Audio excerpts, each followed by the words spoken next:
नमस्कार दोस्तों, मेरा नाम है रमेश और स्वागत है आपका डॉक्टर मेडिकल में। आज हम देखेंगे खांसी कफ के बारे में। खांसी गले और लंग्स के इन्फेक्शन के कारण उत्पन्न होती है। कॉजेस जानेंगे, कारण जानेंगे। टॉन्सिलाइटिस मतलब गिल्टियों में सूजन होना और गला खराब होना, कॉमन कोल्ड सर्दी जुकाम के कारण भी हो सकती है और वायरल इन्फेक्शन की वजह से भी हो सकती है। एलर्जी, दमा एंड क्रॉनिक ब्रोंकाइटिस की वजह से भी हो सकते हैं। टाइप्स जानेंगे। खांसी आमतौर पर 3 प्रकार की है। ड्राई कफ, मॉइस्ट कफ, उसे वेट कफ भी बोलते हैं। थर्ड वन है वूफिंग कफ, इसके साथ पैरोक्सिमल कफ भी बोलते हैं। ये 3 प्रकार की है। फर्स्ट जानेंगे ड्राई कफ, सूखी खांसी। सूखी खांसी में खांसने के दौरान बलगम नहीं आता है, इसके कारण गले में सूजन या जलन की समस्या हो सकती है। सूखी खांसी में खांसने का समय गीली खांसी से अधिक होती है। सूखी खांसी आमतौर पर सर्दी या फ्लू के कारण, सांस के बाहरी मार्ग में संक्रमण होने के कारण होती है। वेट कफ, गीली खांसी। गीली खांसी में खांसते वक्त में मुंह में बलगम आता है। गीली खांसी होने पर गला, नाक, वायु मार्ग और फेफड़ों में बलगम आता है। आमतौर पर सर्दी या फ्लू के कारण हो सकती है। थर्ड वन जानेंगे वूफिंग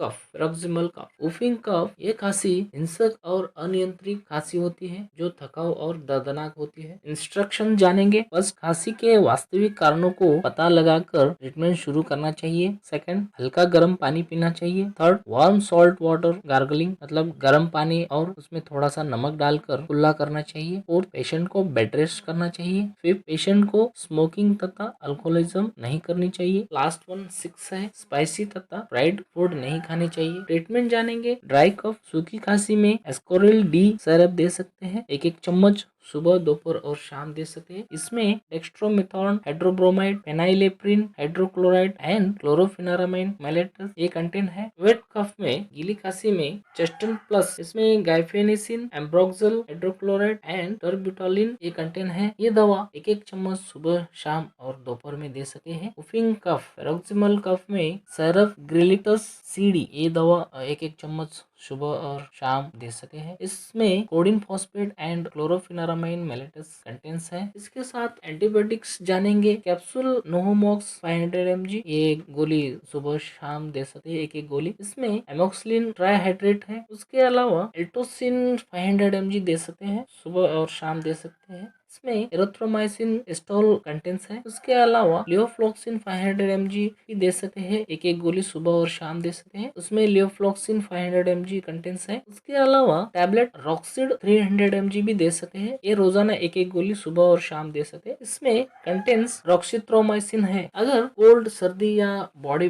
पेन होना, बुखार रहे तो उसमें टैबलेट सॉल्विन कोल्ड दे सकते हैं, एक गोली सुबह और शाम दे सकते हैं। इसमें पैरासिटामोल 500 mg और फेनाइलेफ्रिन, हाइड्रोक्लोराइड एंड क्लोरोफेनारामाइन 2 mg है। लेकिन अगर कफ ज्यादा सीवियर हो तो कंट्रोल नहीं हो रहा तो इसमें इंजेक्शन मोनोसेफ 1 ग्राम दे सकते हैं। यह इंजेक्शन सुबह और शाम आईवी थ्रू दे सकते हैं। इसमें सेप्ट्रोक्सिन कंटेंट्स है। ये थी खांसी के उपयुक्त ट्रीटमेंट के बारे में। मगर उपयुक्त सभी प्रकार के उपचार करने के बाद आराम ना मिले तो लैब इन्वेस्टिगेशन करना चाहिए। उसमें पुटम, एएफवी एंड कल्चर भी है। ब्लड शुगर करना चाहिए, HIV टेस्ट भी करना चाहिए, एक्सरे टेस्ट करना चाहिए, HB, WBC एंड ESR भी कर सकते हैं। ये मेडिसिन बिना डॉक्टर के सलाह के बिना ना ले। इन्फॉर्मेशन अच्छी लगी तो मेरे चैनल को लाइक और कमेंट कर सकते हैं और ऐसे ही वीडियो देखने के लिए मेरे चैनल को सब्सक्राइब करो और बेल बटन के आइकॉन को प्रेस करो ताकि नई वीडियो की नोटिफिकेशन आपको मिले। चलो अगले नई वीडियो में मिलते हैं, तब तक के लिए धन्यवाद। जय हिंद।